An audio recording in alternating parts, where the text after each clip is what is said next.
Hello बच्चों, how are you? I hope all of you are good. तो बच्चों, हम लोग आज इस वीडियो में स्टार्ट करेंगे बेटा मिसलेनियस एक्सरसाइज 10 का, which is based on vector algebra. तो अभी तक हम लोगों ने 10.4 तक के सारे solutions with examples and a concept, सारी चीज़ों का वीडियो अपने अपलोड कर दिया है। तो प्लीज़ आप उन वीडियोज़ को ज़रूर देख लीजिएगा, जिससे मिसलेनियस के सारे क्वेश्चंस आपको अच्छे से समझ में आ जाए, क्योंकि कॉन्सेप्ट ऑलरेडी डिलीवर हो चुका है। ओके बच्चों, और जो भी बच्चे इस चैनल पर नए हैं तो प्लीज़ इस चैनल को सब्सक्राइब कर लीजिएगा। ओके, तो चलिए बेटा हम लोग स्टार्ट करते हैं exercise 10 miscellaneous exercise which is vector algebra. Okay, तो मिसलेनियस एग्जाम्पल से स्टार्ट करने जाते बेटा हम लोग। तो एग्जाम्पल जो 26 दिया गया है, right all unit vectors in X Y plane. X Y plane है एक्चुअल में, क्या दिया गया बेटा? X Y plane. और ध्यान रखिएगा यूनिट वेक्टर के बारे में बात की गई है, तो मैग्नीट्यूड क्या होना चाहिए? आपका 1 होना चाहिए। तो अब अगर मैग्नीट्यूड के बारे में बात करें तो मैग्नीट्यूड का मतलब होता है ओरिजिन से डिस्टेंस। तो ओरिजिन से डिस्टेंस जो होनी चाहिए वो 1 होनी चाहिए। क्या होनी चाहिए? 1 होनी चाहिए। तो 1 यहाँ भी हो सकता है, 1 आपका इधर भी हो सकता है। तो आप क्या करें, एक सेंटर ओरिजिन लेकर के एक सर्कल फॉर्म कर दीजिए। क्या कर देते हैं? एक सर्कल फॉर्म कर देते हैं, ठीक ना। अब जिसकी रेडियस जो है बेटा वो 1 है, ध्यान रखिएगा 1,0 लिख दिया, ठीक है ना। अब इसमें कोई भी एक पॉइंट आप एक्स वाई कंसिडर कर दीजिए। एक्स वाई ध्यान रखना है, इसका मैग्नीट्यूड क्या है बेटा? 1 है। तो हमने कोई भी वेक्टर ले लिया, जैसे कि ओ है और ये मान लेते हैं पी पॉइंट है, तो ओ पी वैक्टर लिख लेते हैं। तो ओ पी वैक्टर लिख लिया मैंने एक्स आई प्लस वाई जे। और ध्यान ये रखना है कि ओ पी वैक्टर का जो मैग्नीट्यूड है वो 1 है। तो मैग्नीट्यूड क्या होना चाहिए बेटा? 1 होना चाहिए, ठीक है ना। अब ये 1 कैसे हो सकता है? तो सपोज कर देते बेटा कि ये जो पॉइंट है पी, वो इनिशियल लाइन के साथ मतलब एक्स एक्सिस के साथ एंगल कितना बना रहा है? थीटा फॉर्म कर रहा है। अगर थीटा फॉर्म कर रहा है तो आपको मालूम है कि यहाँ पे बेस कंपोनेंट निकाला जा सकता है। तो एक्स की वजह हम लोग क्या लिख सकते हैं बेटा? ध्यान है ना आपको, इसके डिस्टेंस क्या है? 1 है। तो एक्स इज इक्वल टू क्या आ जाएगा बेटा? सिंपल सा कॉस थीटा आ जाएगा। और सिमिलरली वाई की वैल्यू जो आ जाएगी वो क्या आ जाएगी? साइन थीटा आ जाएगी। मीन्स ओपी वैक्टर अगर आपको लिखना है तो उसको क्या लिखेंगे? कॉस थीटा आई कैप प्लस साइन थीटा जे कैप लिखेंगे। तो ये आपका यूनिट वेक्टर हो जाएगा। और ध्यान रखेंगे कि यहाँ पे थीटा की जो वैल्यू होगी वो कुछ भी हो सकती है। थीटा कहाँ से? 0 से लेकर के आपका किसी भी जगह पे हो सकता है। तो थीटा की जो वैल्यू होगी वो कहाँ से बिलोंग करेगी बेटा? 0 to 2 पाई, इसके बीच में आप कहीं भी ले लीजिए तो आपका वेक्टर कैसा दिखाएगा? वो यूनिट वेक्टर दिखाएगा, ठीक है ना। मतलब क्या है कि एक्चुअल में जो लोकस है, लोकस कैसा दिखाएगा बेटा? लोकस होगा एक्चुअल में सर्कल, क्योंकि आपको ये पता है, देखिए X square plus Y square root है। अगर आप इसका स्क्वायर करें तो X square plus Y square equal to क्या आ जाएगा? 1 आ जाएगा। तो ये आपको क्या दिखाएगा? इक्वेशन ऑफ सर्कल, जिसका सेंटर क्या है बेटा? ओरिजिन है और रेडियस क्या है? 1 है। तो ये जो वेक्टर होता है, इस वेक्टर को ही हम लोग यूनिट वेक्टर बोल देते हैं इन एक्स वाई प्लेन, क्योंकि आई और जे दिया गया है तो एक्स वाई प्लेन है। आप जेड एक्स के रिस्पेक्ट में भी निकाल सकते हैं और किसी भी प्लेन के रिस्पेक्ट में आप इसे फाइंड आउट कर सकते हैं। ओके, आई होप आपको क्वेश्चन अच्छे से समझ में आ गया होगा बेटा। चलिए तो बात करें एग्जाम्पल 27 के बारे में। तो एग्जाम्पल 27 क्या दिया हुआ है उसे देख लेते हैं। एग्जाम्पल 27 जो है बेटा उसमें दिया गया है, वेक्टर्स दिए गए कुछ, जैसे कि आई प्लस जे प्लस के वेक्टर है, फिर है 2i प्लस 5j, यही दिया गया है। देन दिया गया 3i plus 2j minus 3k vector and i minus 6j minus k vector are the position vectors of A vector, B vector and c and d।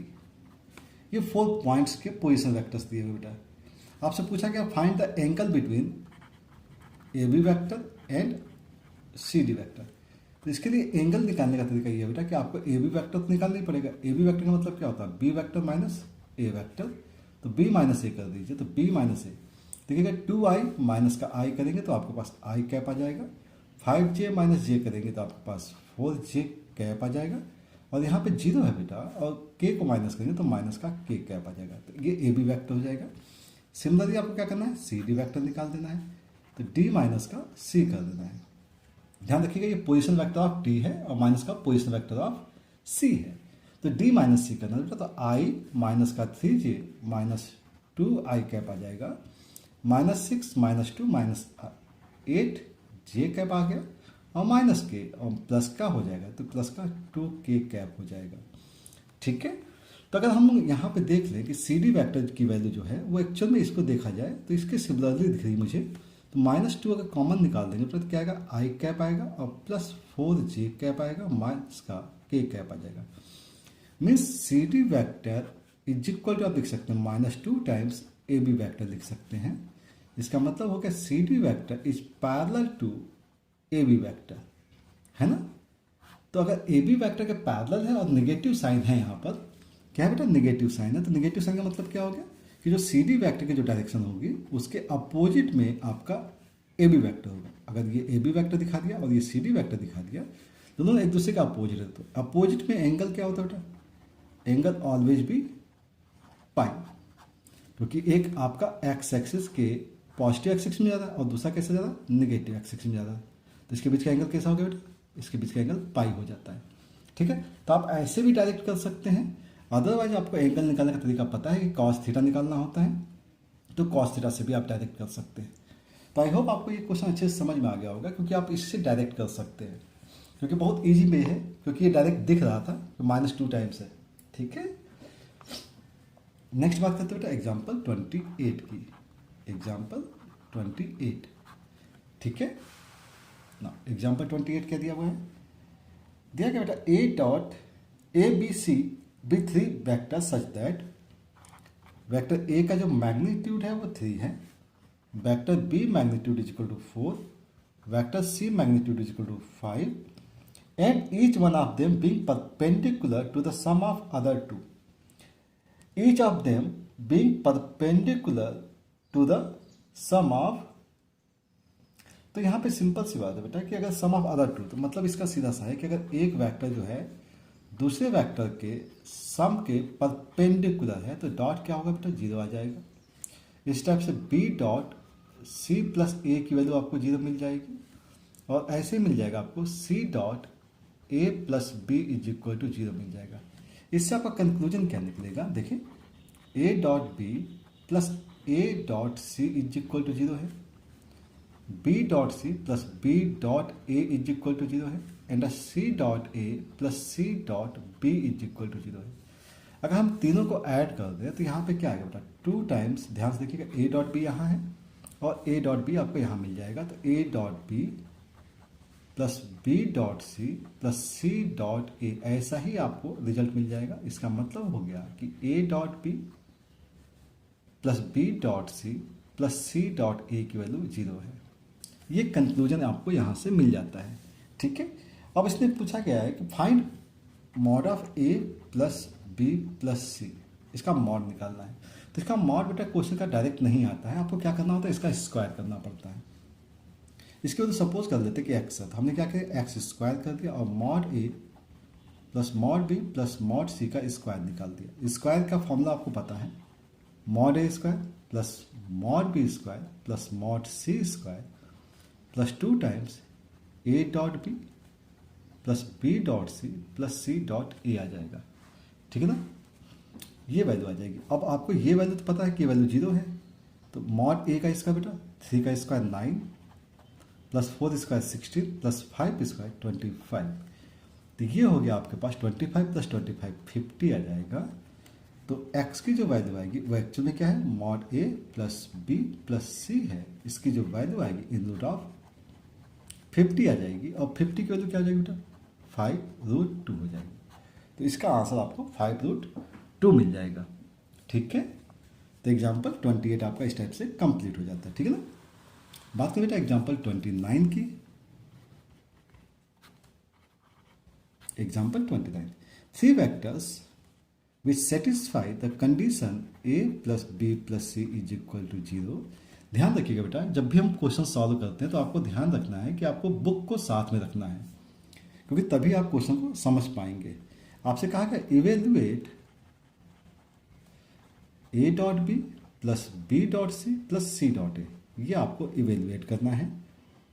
ये क्वेश्चन दिया गया है और आपको कंडीशन दी गई बेटा कि mod A is equal to 3 है, मॉड बी की जो वैल्यू है वो 4 है और मॉड सी की वैल्यू 2 दी गई है। ये सब वेक्टर्स हैं बेटा, ठीक ना। तो ये वैल्यू अभी हम लोगों ने बात की थी कि भाई अगर हम a प्लस बी प्लस सी का अगर स्क्वायर कर दें तो क्या मिलेगा बेटा, मॉड ए इसका मिलेगा, मॉड बी इसका मिलेगा, मॉड सी इसका मिलेगा, प्लस का 2 times A dot B plus B dot C plus C dot A मिल जाएगा, ठीक है ना। यही तो फॉर्मूला है। ये वैल्यू आपको 0 दे रखी है, ये वैल्यू 3 का स्क्वायर 9, 4 स्क्वायर 16 और सी का स्क्वायर बेटा 4 हो जाएगा और प्लस का 2 टाइम्स इसे मान लेते हैं कि लैम्डा है, ठीक ना। तो ये जो वैल्यू होगी 2 लैम्डा इज इक्वल टू हो गया आपका 29 माइनस 29 आ जाएगा। तो लैम्डा की जो वैल्यू आएगी वो -29/2 आ जाएगी। तो यही आपकी रिक्वायरमेंट है जिसे आपको फाइंड आउट करना है, ठीक है। तो इस टाइप से आप एग्जाम्पल 29 को भी इजीली हैंडल कर सकते हैं, ठीक है ना। बहुत इजी क्वेश्चन और इस टाइप के क्वेश्चंस मेंस में भी आते हैं, तो अच्छे से इन्हें कर लीजिएगा। नेक्स्ट बात करेंगे बेटा एग्जाम्पल 30 की।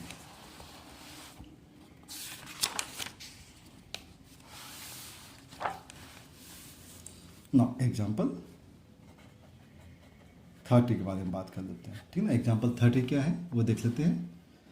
तो क्वेश्चन दिया गया with reference to the right handed system of mutually perpendicular unit vectors I J and K, alpha vector is equal to दिया गया है 3i minus J, beta vector is equal to है आपके पास 2i cap plus J cap minus 3k cap. Then express beta vector as a beta 1 plus beta 2 vector such that beta 1 vector is parallel to alpha and beta 2 perpendicular to alpha vector, ठीक है ना। अगर ऐसा दिया गया है तो हम लोग चीज़ों को समझते हैं बेटा। हमें बीटा को कन्वर्ट करना है बीटा 1 प्लस बीटा 2 में। इसके 2 पार्ट्स होंगे जिसमें एक बीटा 1 जो है पैरेलल है। तो पैरेलल का कॉन्सेप्ट सिंपल सा होता है बेटा कि b1 वेक्टर जो होगा वो एक्चुअल में लैम्डा अल्फा होगा, ठीक है ना, पैरेलल का केस। तो इसका मतलब हो गया कि अगर आप देखें यहाँ से तो lambda times 3i cap minus J cap हो जाएगा, मतलब 3 लैम्डा आई कैप माइनस का लैम्डा जे कैप हो जाएगा। और बीटा 2 अगर आपको निकालना है तो बीटा 2 का मतलब ये हो गया कि आप बीटा माइनस का बीटा 1 कर सकते हैं। तो बीटा माइनस बीटा 1 का मतलब ये हो गया कि बीटा की वैल्यू है 2i cap plus J cap minus 3k cap minus beta 1। Beta 1 actual में इस टाइप का है, तो 3 लैम्डा आई कैप प्लस का लैम्डा जे कैप। तो आई कैप के रिस्पेक्ट में आ गया बेटा 2 minus 3 lambda plus J cap के रिस्पेक्ट में आएगा 1 प्लस लैम्डा एंड अब माइनस का 3k। तो ये आपके पास बीटा 2 आ गया, ठीक है। अब क्या कहा गया था बेटा कि beta 2 vector is perpendicular to alpha vector. तो बीटा 2 ये है, अल्फा आपको पता है, ठीक है ना। तो इनके बीच का डॉट कर लेते, तो डॉट कर दिया जाए क्योंकि 0 हो जाएगा ना। तो ये हो जाएगा आई कैप के साथ 2 माइनस का 3 लैम्डा प्लस जे के साथ आएगा 1 plus lambda minus 3k cap और इसका हमें डॉट करना है 3i cap minus J cap is equal to 0, क्योंकि डॉट 0 हो जाएगा। क्योंकि क्या होता है, डॉट प्रोडक्ट 0 होता है। तो आई कैप का आई से मल्टीप्लाई, तो 3 मल्टीप्लाई कीजिए बेटा, तो यहाँ पे क्या आएगा 6 माइनस का 9 लैम्डा, ठीक है ना। जे मल्टीप्लाई कर दीजिए बेटा, तो माइनस आएगा -1 minus lambda is equal to 0, minus 10 हो गया 10 लैम्डा इज इक्वल टू आ गया क्या बेटा -10 लैम्डा और ये 6 माइनस 1 5, तो माइनस का 5 हो जाएगा। तो लैम्डा की वैल्यू क्या आ गया बेटा 1/2 आ गया। अब लैम्डा ही इंपॉर्टेंट था, लैम्डा निकल आया तो बीटा 1 एंड बीटा 2 आप फाइंड आउट कर सकते हैं, ठीक है ना। तो now what is beta 1? Beta 1 देख लेते बेटा। बीटा 1 क्या है एक्चुअल में, बीटा 1 वेक्टर ये है 3 लैम्डा, तो मतलब ये हो गया 3/2 आई कैप माइनस लैम्डा की वैल्यू बेटा 1/2 जे कैप। एंड अब बीटा 2 के बारे में बात कर लेते, तो बीटा 2 इज बीटा माइनस का बीटा 1 वेक्टर। तो बीटा माइनस ये, तो यही तो है बेटा आपके पास बीटा 2 वेक्टर। तो आई कैप के साथ आ गया 2 माइनस 3/2 आ गया, क्योंकि लैम्डा की वैल्यू 1/2 है ना। लैम्डा क्या बेटा 1/2 है और प्लस जे कैप के साथ 1 प्लस 1/2 आएगा और माइनस 3k कैप आ जाएगा। तो ये हो गया आई कैप के साथ 4 माइनस 3 मतलब 1/2 प्लस जे के साथ बेटा 3/2 जे कैप माइनस का 3k कैप। तो इस टाइप से आप β1 एंड β2 दोनों ही फाइंड आउट कर सकते हैं। तो आई होप आपको क्वेश्चन अच्छे से समझ में आ गया होगा। बहुत इंपॉर्टेंट क्वेश्चन है बेटा, इस टाइप के क्वेश्चंस आपको मेंस में मिल जाते हैं, ठीक है ना। तो इसे अच्छे से सॉल्व कर लीजिएगा, ठीक है। अब बात करते हैं बेटा कि यहाँ तक तो जो क्वेश्चंस थे वो सब सॉल्व एग्जाम्पल्स थे। अब बात करेंगे हम लोग अनसॉल्व एग्जाम्पल्स की, ठीक है। तो चलिए बेटा स्टार्ट कर लेते हैं कि अनसॉल्व एग्जाम्पल्स में क्या क्या है। अनसॉल्व, ठीक है ना। अब अनसॉल्व में क्या क्या है, तो फर्स्ट क्वेश्चन के बारे में ही बात कर लेते हैं। फर्स्ट क्वेश्चन दिया गया है, write down the unit vector in X Y plane. देखो एक्स वाई प्लेन में यूनिट वेक्टर के बारे में बात की गई। देखिए बेटा एक्स वाई प्लेन में यूनिट वेक्टर, तो अब भी हम लोगों ने काम किया था कि एक्स वाई प्लेन में यूनिट वेक्टर क्या होता है बेटा। यूनिट वेक्टर मान लीजिए कोई भी वेक्टर है, पी मान लेते हैं ये ओ है, तो ओपी वेक्टर के बारे में बात करते हैं। तो OP vector in unit vector क्या होता है, कॉस थीटा आई के प्लस साइन थीटा जे के, ये होता है। यहाँ पे मेकिंग एंगल थीटा 30 डिग्री, तो थीटा जो दिया गया बेटा 30 डिग्री विथ एक्स एक्सिस। तो सिंपल सी बात है बेटा कि ओपी कैप के बारे में बात करेंगे तो cos 30 की वैल्यू होती है √3/2 आई कैप और साइन 30 की वैल्यू होती है 1/2 जे कैप। तो ये एक्चुअल में आपकी रिक्वायरमेंट को फुलफिल कर देगा, ठीक है। समझ में बात आ गई, ठीक है। चलिए तो सिंपल सी बात है कि आपको ये ध्यान रखना है। अगर ये ध्यान रहेगा तो आपका आंसर इजीली मिल जाता है। क्वेश्चन नंबर सेकंड के बारे में बात कर लेते हैं बेटा। Find the scalar component and magnitude of the vector joining points. P vector दिया गया बेटा x1 y1 z1 and q दिया गया है x2 y2 z2। अगर हम इन दोनों को ज्वाइन करें तो इसके कंपोनेंट एंड मैग्नीट्यूड के बारे में बात की गई। तो कंपोनेंट बहुत सिंपल सी बात है, पी क्यू वेक्टर को ज्वाइन करना है। तो क्या था बेटा q माइनस का p वेक्टर होता है। अब q माइनस p का मतलब ये हो गया कि आपको q से माइनस करना, तो x2 माइनस x1 आ जाएगा, y2 माइनस y1 और z2 माइनस z1 आ जाएगा। और मैग्नीट्यूड निकालना है तो मैग्नीट्यूड भी बहुत आसान चीज़ है भाई। क्या करते हैं, कंपोनेंट्स का स्क्वायर ऐड कर देते हैं। तो इसका स्क्वायर x2 माइनस x1 का स्क्वायर हो गया, plus y1 minus y2 square हो गया, या y2 माइनस y1 स्क्वायर हो गया, प्लस z2 माइनस z1 का स्क्वायर कर दिया। तो ये आपका क्वेश्चन का आंसर आ जाएगा, ठीक है ना। तो ये कंपोनेंट्स हो गए और ये इसका। बात करते हैं क्वेश्चन नंबर थर्ड की। थर्ड नंबर पे आ गए हैं, a girl walks 4 kilometre toward west, then she walk 3 kilometre in the direction of 30 degree east of north and stop. तो ये जो केस दिया गया बेटा, ये वेक्टर का तो दिया ही गया है, लेकिन यहाँ पर हम क्या करेंगे, डायरेक्शन सेंस के केस को यूज़ कर लेंगे। क्योंकि यहाँ पे डायरेक्शन दिया गया, तो डायरेक्शन के लिए हम क्या करते हैं बेटा, इसे ईस्ट बोल देते हैं, इसे वेस्ट बोल देते हैं, ये होता है नॉर्थ और ये होता है साउथ, ठीक ना। इनिशियली पोजीशन हम लोग किसी भी पोजीशन के लिए यही लेते हैं, ओरिजिन लेते हैं। तो ओरिजिन से लिया तो girl walk 4 kilometre toward west, तो टुवर्ड वेस्ट तो 4 किलोमीटर आपके पास यहाँ जाती है, ये डायरेक्शन है आपका 4 किलोमीटर वेस्ट के। वेस्ट के बाद क्या हुआ कि she walk 3 kilometre in a direction 30 degree east of north, north नॉर्थ के ईस्ट डायरेक्शन में 30 डिग्री, मतलब ये 30 डिग्री कुछ ऐसा है ना बेटा, 30 डिग्री है।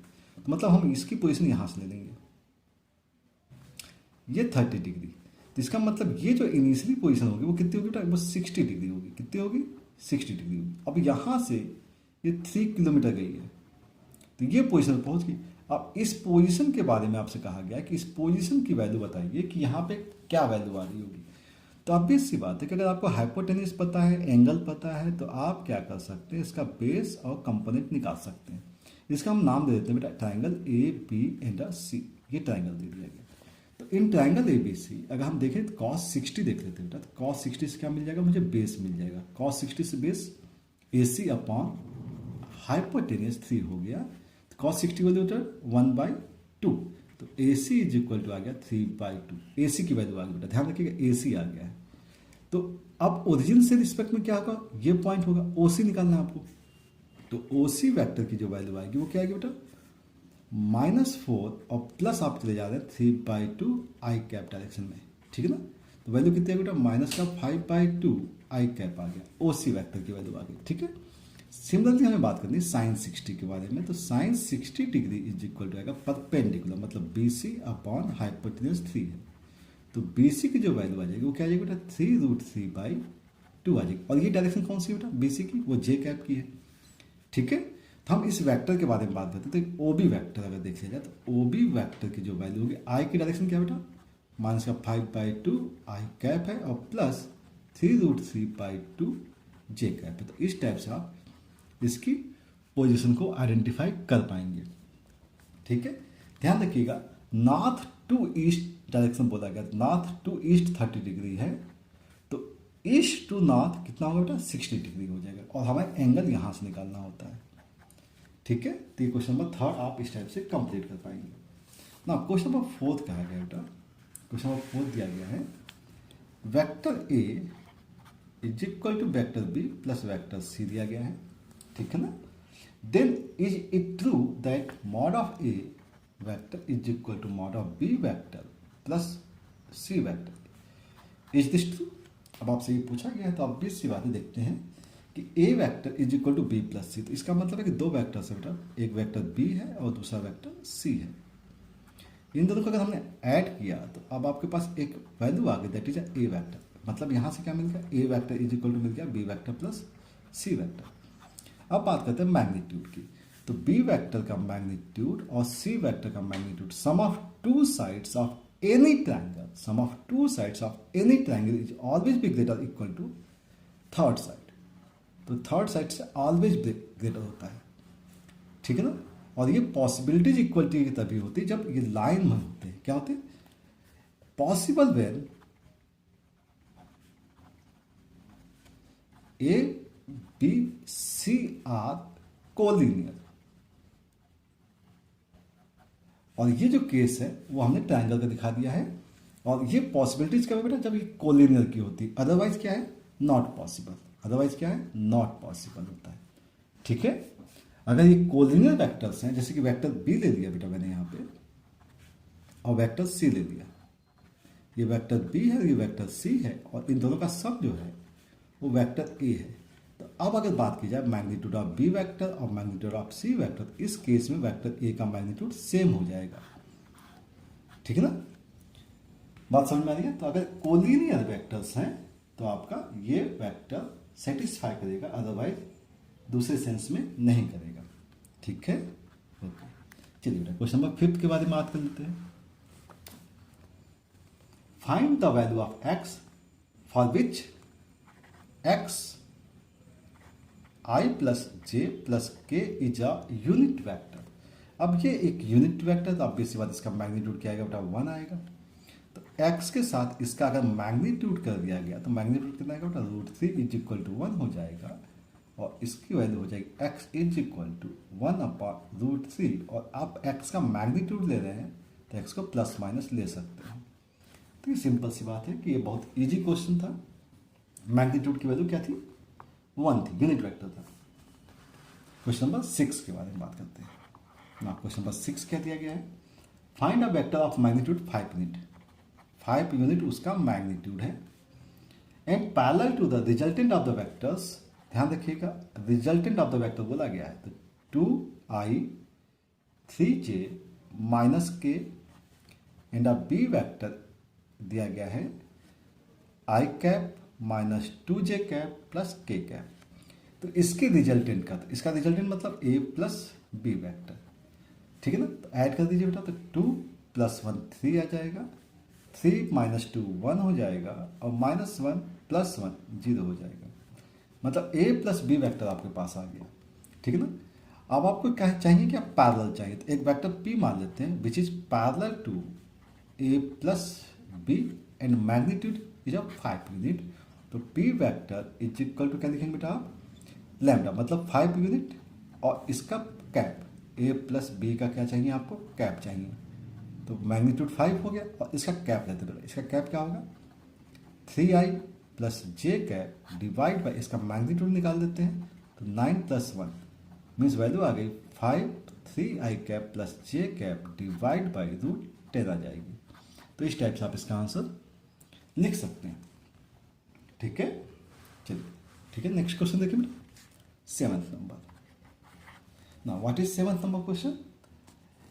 वेक्टर ए दिया गया बेटा, हम आई जे के नहीं लिख रहे बेटा, इसे हम 1 1 1 लिख देते हैं। इसका मतलब है I cap plus J cap plus K cap.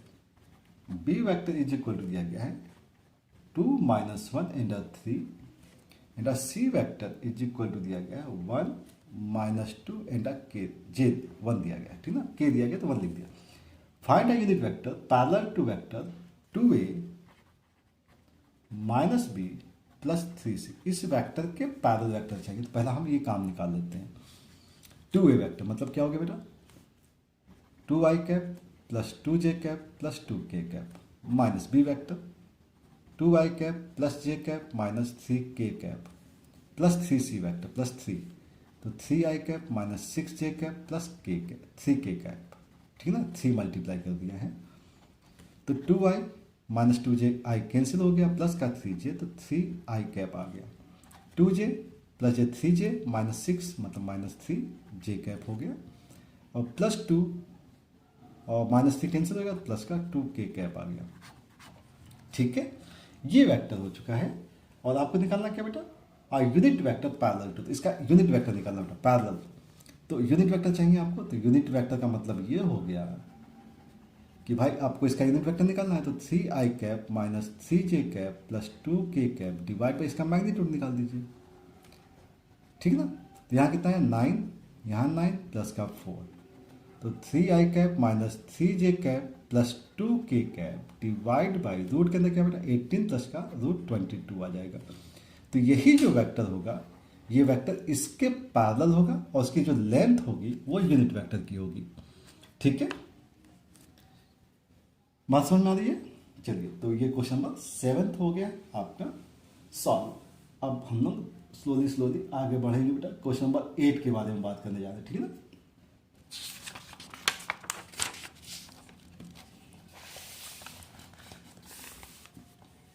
तो क्वेश्चन नंबर 8 देखते हैं क्या है। सो दैट द पॉइंट्स A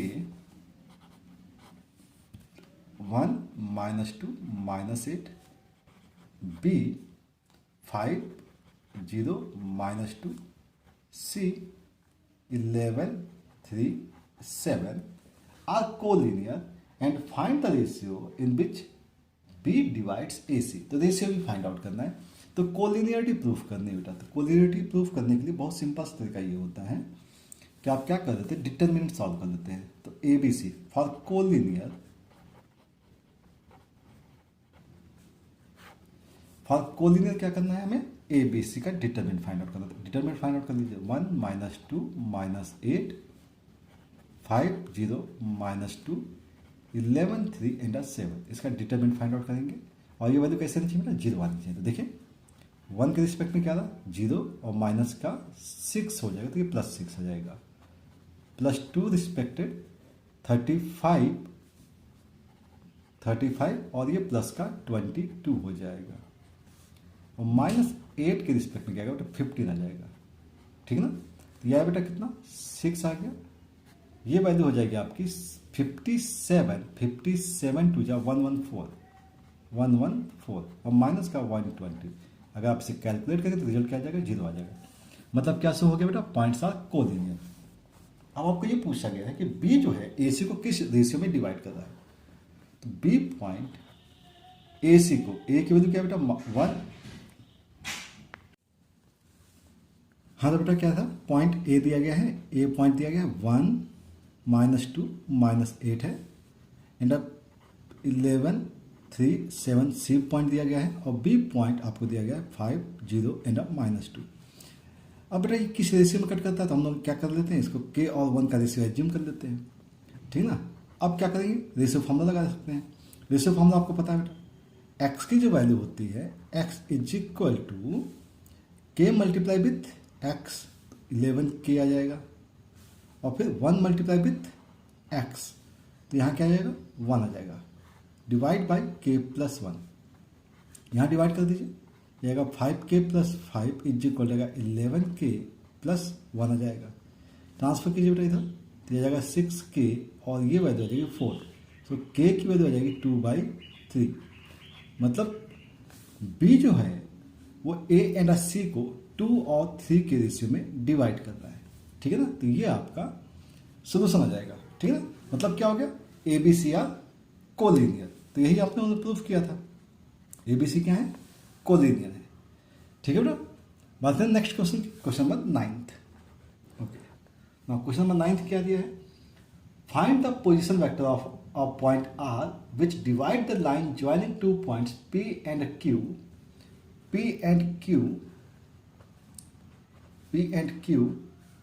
को ज्वाइन कर रहा है, और पी के जो पोजीशन वेक्टर्स दिए गए बेटा वो 2a vector plus b vector है, और q का जो पोजीशन वेक्टर है वो a vector minus 3b vector है।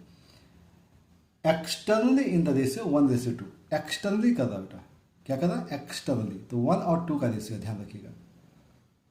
तो यहाँ से r एक पॉइंट है जिसका रेशियो क्या बेटा 1 और 2 है। तो एक्सटर्नली के लिए सिंपल सी बात होती है बेटा, जब भी r पॉइंट के बारे में बात करते हैं तो क्या होता है, आप देखिएगा r पॉइंट है ना, और p पॉइंट यहाँ है, तो क्या करना पड़ेगा, ये 1 का रेशियो है, ये कितना है 1 रेशियो, और ये कंप्लीट कितना है, ये 2 का रेशियो, 1 और 2 का रेशियो है, ठीक है ना। तो क्या करना पड़ेगा, 2 multiply with p, 2p vector minus 1 के साथ क्या होगा बेटा, q वेक्टर हो जाएगा, डिवाइड बाई 2 माइनस 1। सिंपल सी बात है बेटा, सेक्शन फॉर्मूले में क्या करना होता है, आपको माइनस साइन लेना पड़ता है। तब यहाँ पे बात कर सकते हैं कि r वेक्टर क्या होगा, 2 times p vector is equal to 2a vector plus b vector minus q vector की वजह बेटा a minus 3b vector divide by 2 minus 1, means r vector is equal to है आपके पास 4a vector minus a vector means 3a vector, और plus 2b vector और plus 3b vector मतलब 5b vector हो जाएगा। तो ये r वेक्टर की वैल्यू हो जाएगी, ठीक है। और आपको शो करना है बेटा p is the mid point of line segment R Q. R Q का जो मिड पॉइंट है उसके बारे में बात करनी है।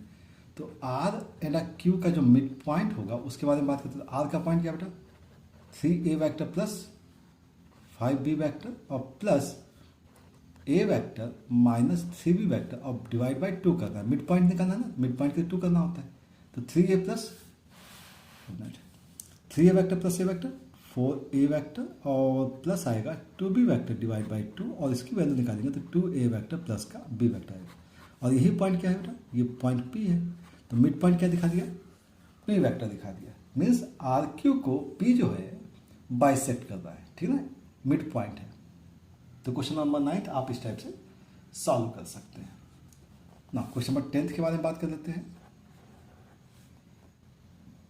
10 दिया गया, the 2 adjacent sides of a parallelogram. ध्यान रखना है 2 एडजेसेंट साइड्स दिए गए हैं ऑफ अ पैरेललोग्राम। तो पैरेललोग्राम कुछ इस टाइप से बना सकते हैं, ठीक ना। और इसके साइड्स जो दिए गए हैं उसको हम लिख देते हैं।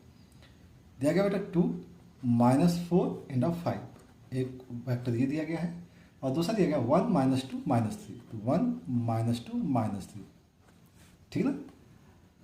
Find the unit vector parallel to its diagonal, parallel to its diagonal. तो अब डायगोनल आपका ये होता है बेटा, ये डायगोनल है, तो ये वेक्टर जो है वही ये भी वेक्टर होगा क्योंकि पैरेलल होते हैं, ठीक है ना, और डायमेंशन भी सेम होता है। तो ये होता है 1 माइनस 2 माइनस 3।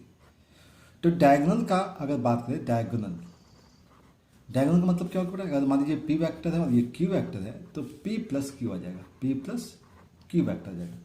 तो p प्लस q करते हैं तो 2 plus 1 3i cap minus 4 minus 2 minus 6j cap and 5 minus 3 plus 2k cap आ जाएगा। ये p q वेक्टर आएगा, p plus q vector diagonal. आपको निकालना है क्या बेटा, यूनिट वेक्टर। क्या निकालना है, यूनिट वेक्टर निकालना है।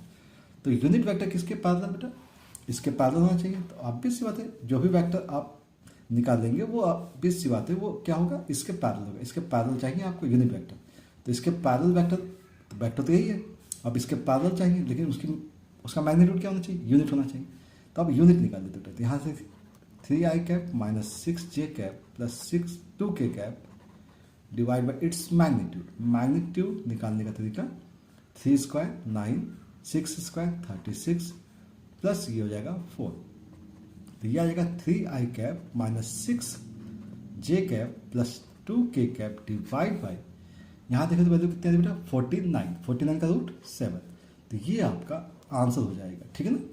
यूनिट वेक्टर एलॉन्ग पी, और इसे मान लेते हैं अगर ये क्यू है, आर ले लेते हैं तो पी आर, तो पी आर के एलॉन्ग आपको यूनिट वेक्टर मिल जाएगा। ओके, अब इसमें क्वेश्चन में ये भी कहा गया also find its area, also find its area, area of parallelogram, area of parallelogram इसके लिए हम लोग बात कर चुके हैं। उसके लिए क्या होता है बेटा, P Q cross P S, दोनों एडजेसेंट साइड्स का क्रॉस प्रोडक्ट का मैग्नीट्यूड, तो आई जे के 2 - 4 5 1 - 2 -3। अब हमें क्या करना है, इसका मैग्नीट्यूड निकालना है, तो मैग्नीट्यूड निकाल लेंगे हम लोग। आई यहाँ क्या बेटा 12 12 प्लस का 10 हो जाएगा, तो सॉरी ये प्लस 10 हो जाएगा ना, 12 प्लस 10 मतलब 22 आ गया, माइनस जे कैप -6 -5 -11, ठीक ना, और प्लस के कैप होगा, के कैप के साथ क्या आएगा बेटा -4 और +4, तो -4 और +4 की वैल्यू क्या आएगी 0 आ जाएगी, ठीक है। और इस सिस्टम से आप चाहें तो 11 कॉमन ले सकते हैं, तो आपके पास क्या आएगा बेटा 2i कैप आएगा और प्लस जे कैप आ जाएगा। हमें इसका मैग्नीट्यूड चाहिए, तो एरिया एक्चुअल में क्या होती है बेटा मैग्नीट्यूड होती है, तो 11 कॉमन हो गया और इस पूरे सिस्टम का मैग्नीट्यूड लेते हैं, तो यहाँ आएगा 4 + 1 मीन्स वैल्यू आएगी 11√5। ये आपका एरिया ऑफ पैरेललोग्राम आ जाएगा। तो क्वेश्चन नंबर 10 भी इस टाइप से आपका कंप्लीट हो जाएगा, ठीक है। नेक्स्ट क्वेश्चन के बारे में बात करें बेटा, क्वेश्चन नंबर 11। क्वेश्चन नंबर 11 क्या है, so that the direction cosine of a vector equally inclined with the ox, oy and oz are ±1/√3, 1/√3 and 1/√3, ठीक है। मतलब डायरेक्शन कोसाइन के बारे में बात की, direction cosine which are equally incline with the axis. तो इक्वली इंक्लाइन का कॉन्सेप्ट आपको याद होगा डायरेक्शन कोसाइन से, कि cos square alpha plus cos square beta plus cos square gamma is equal to 1 होता है। अब यहाँ पे क्या बेटा इक्वली इंक्लाइंड है, तो alpha is equal to beta is equal to क्या है गामा है। इक्वली इंक्लाइंड का मतलब ये एंगल सारे क्या है इक्वल है। अगर सारे एंगल इक्वल है तो अब ऑब्वियस बात है अल्फा, ये भी अल्फा हो जाएगा, ये भी अल्फा हो जाएगा, तो ये हो जाएगा 3 cos square alpha is equal to जाएगा 1, मतलब cos square alpha is equal to आ गया 1/3, so cos alpha is equal to आएगा ±1/√3 आ जाएगा, सिंपल। तो टोटल डायरेक्शन कोसाइन के बारे में बात करें, डायरेक्शन कोसाइन के बारे में बात की जाए तो डायरेक्शन कोसाइन क्या है बेटा ±1/√3 आ गया।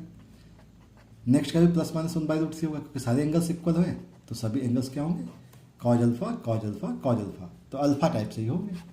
तो ये आपका प्रूफ हो जाएगा कि डायरेक्शन कोसाइन अगर किसी भी वेक्टर का देखा जाए तो इक्वली इंक्लाइंड है तो ±1/√3 होगा। ओके, चलिए क्वेश्चन नंबर 12 के बारे में बात करते हैं।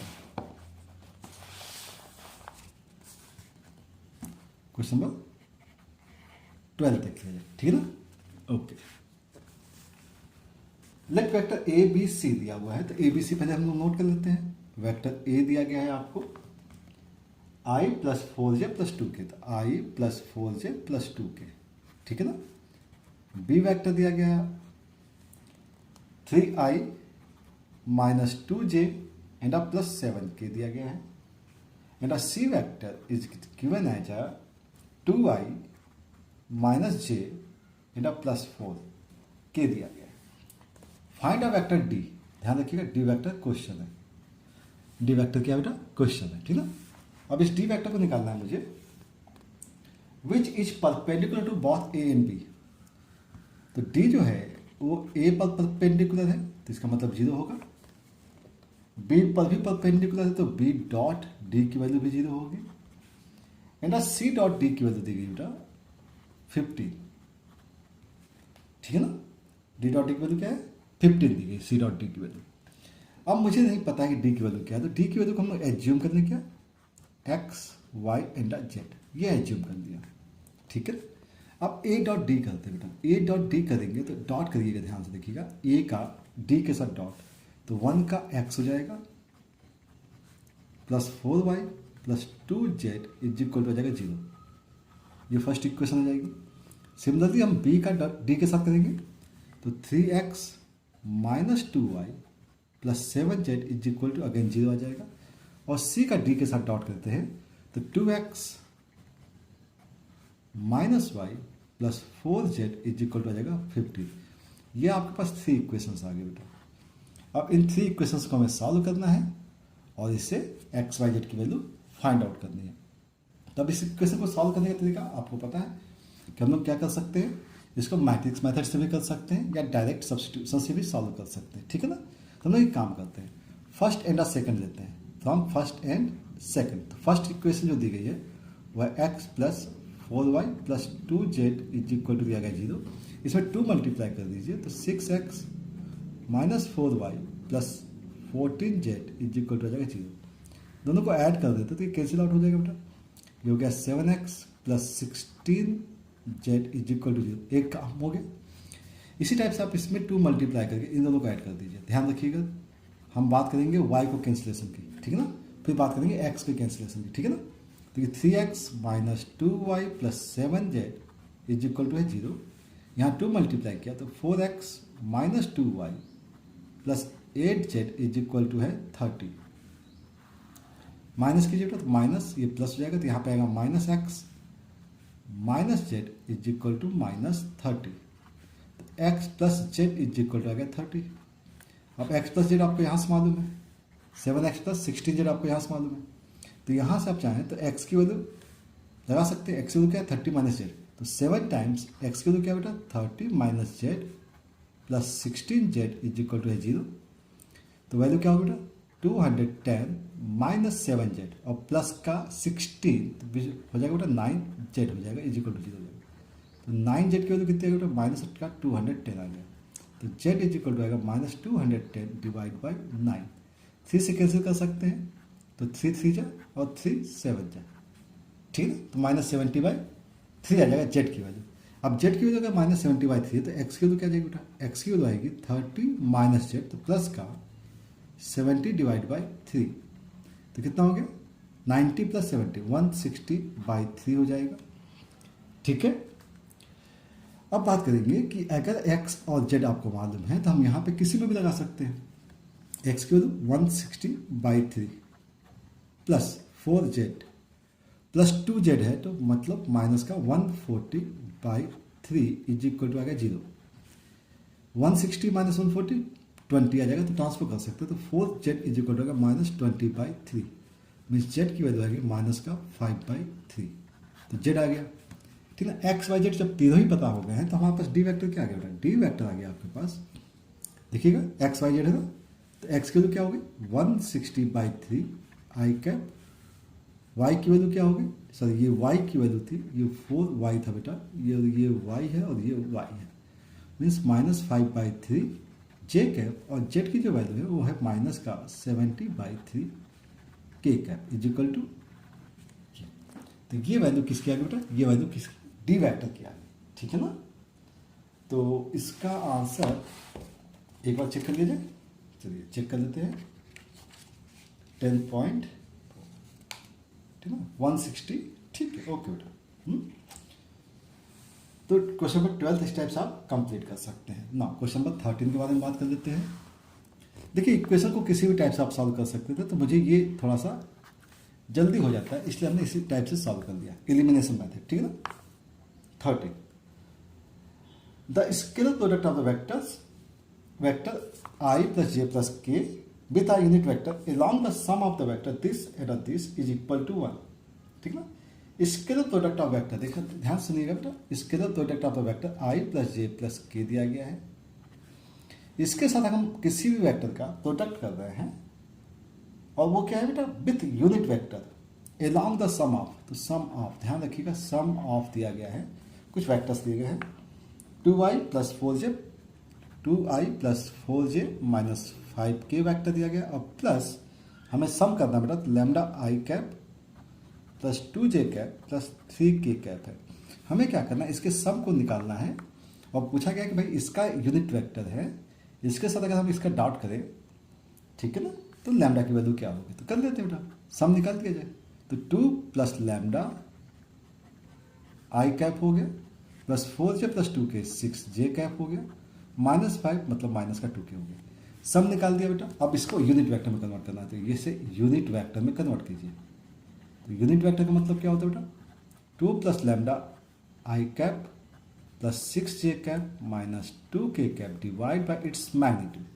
तो इसका मैग्नीट्यूड कर दीजिए। तो क्या आया, 2 प्लस लैम्डा का स्क्वायर आएगा प्लस 6 स्क्वायर 36 माइनस 2 स्क्वायर बेटा प्लस का 4 हो गया। ये आ गया आपका यूनिट वेक्टर। इस यूनिट वेक्टर के साथ इस वेक्टर का अगर हम डॉट करते हैं, डॉट, तो आई प्लस जे प्लस के का डॉट अगर हम करते हैं, 2 plus lambda I cap 6j cap minus 2k cap divide by its magnitude 2 plus lambda square plus 40, और इसका डॉट जो आता है उसका डॉट का मैग्नीट्यूड जो दिया गया बेटा, डॉट की वैल्यू 1 दी गई है। चलिए तो डॉट कर दिया जाए बेटा। तो आई का आई के साथ डॉट करेंगे बेटा 2 प्लस लैम्डा आ जाएगा, ठीक ना, प्लस जे का जे के साथ करेंगे तो 6 आ जाएगा, और के का डॉट किया तो 2 आ गया। इज इक्वल टू इस वैल्यू को हम इधर ट्रांसफर कर सकते हैं।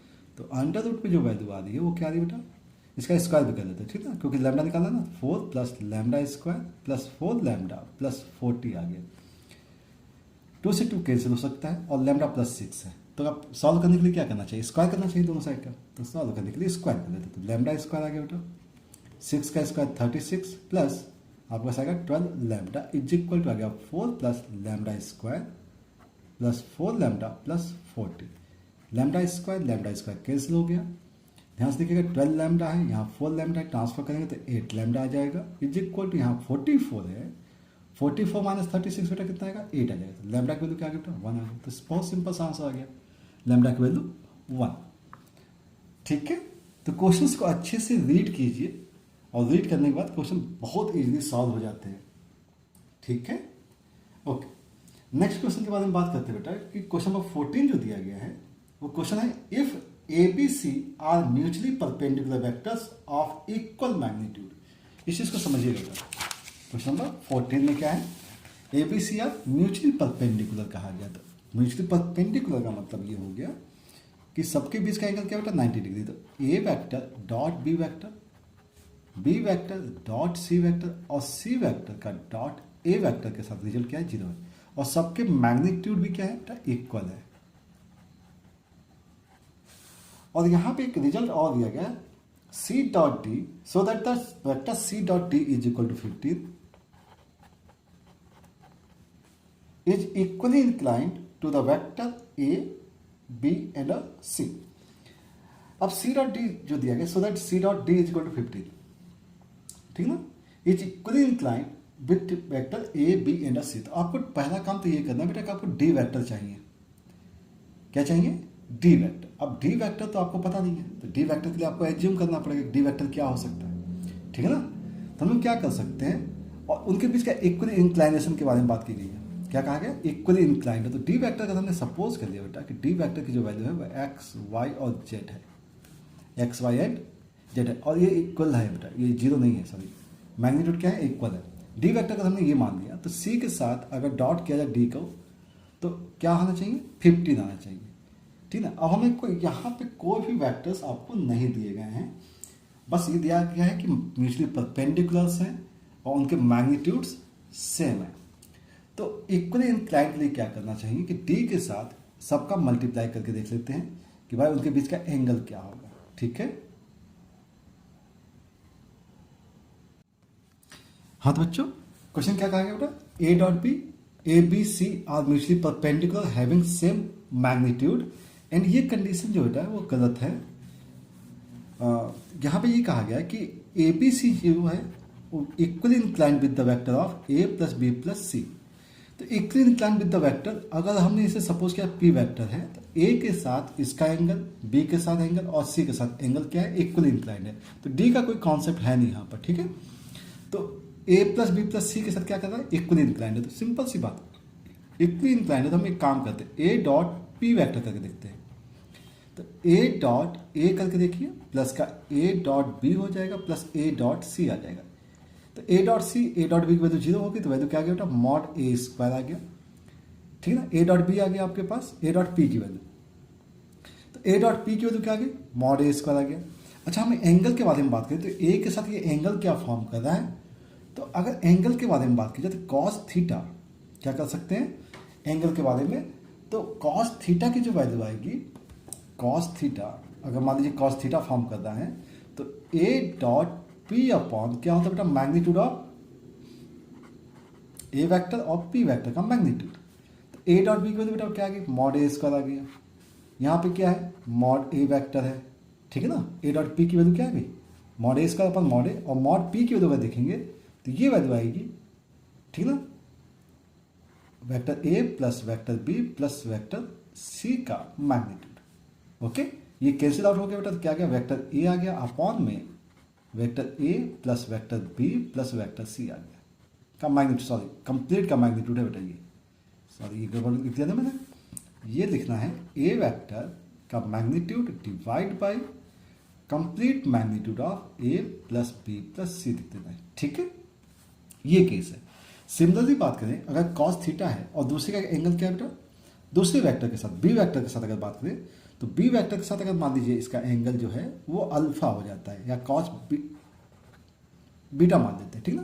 तो बी का पी के साथ अगर डॉट देखा जाए तो यहाँ पे आएगा बी का मैग्नीट्यूड अपॉन पी का मैग्नीट्यूड, पी का मैग्नीट्यूड हम लोग ले लेंगे, बी डॉट पी करके देखिए बेटा, तो बी डॉट पी के साथ अगर डॉट करेंगे देखिएगा ध्यान से, बी का डॉट क्या आ जाएगा, तो बी डॉट ए की वैल्यू 0, बी डॉट बी की वैल्यू क्या आएगी बेटा, मॉड बी स्क्वायर आ जाएगी, और बी डॉट सी की वैल्यू 0 आ जाएगी, और यहाँ पे क्या आ गया, मॉड बी आ गया, और यहाँ पे आ गया A plus B plus C आ गया, ठीक है ना। Mod B square cancel out, तो ये आ गया mod B vector upon mod of A plus B plus C, तो मैग्नीट्यूड।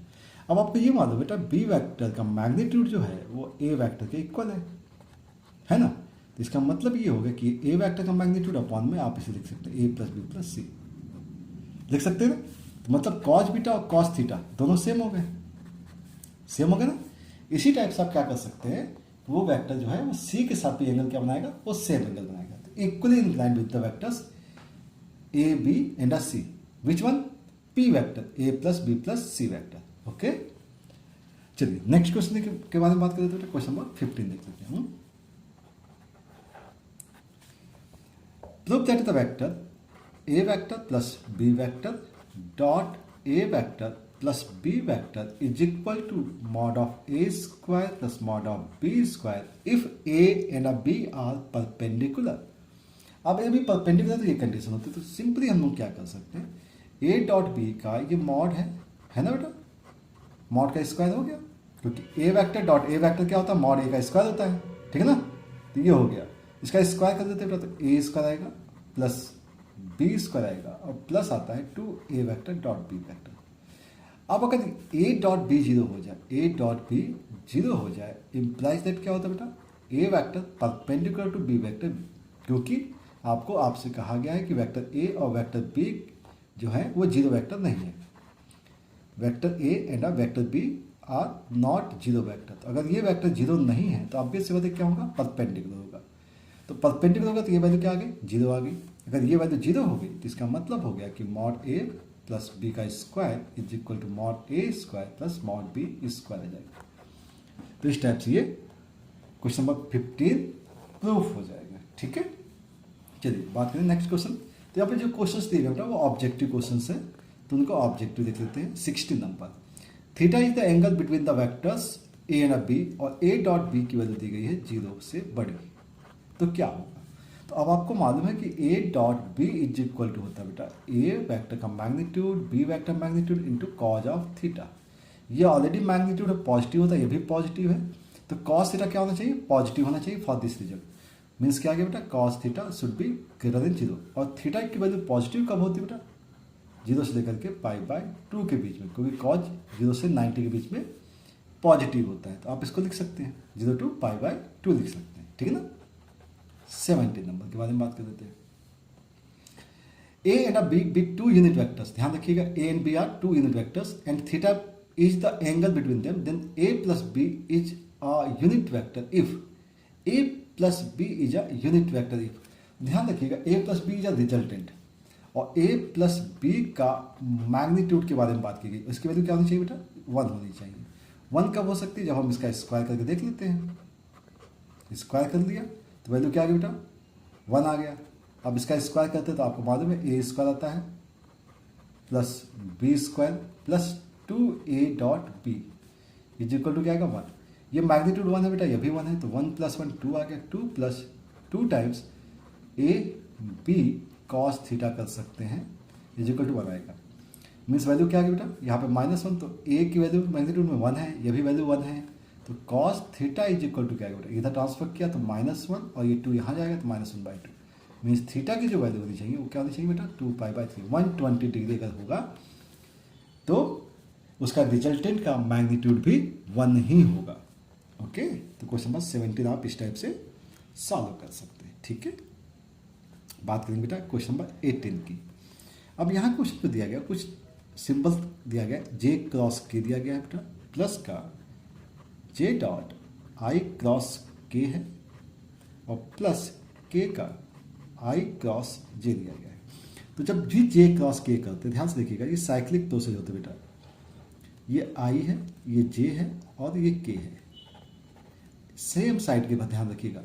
तो J क्रॉस K करेंगे तो I आ जाएगा, तो ध्यान रखिएगा I.I दिया गया है प्लस J.I क्रॉस K, तो I क्रॉस K दिया गया तो I क्रॉस K का मतलब आपके पास ये हो जाएगा माइनस का J, ध्यान रखिएगा माइनस का J होगा क्योंकि रिवर्स ऑर्डर में आ गया, plus K I cross J, तो I क्रॉस J साइक्लिक है तो K आ जाएगा।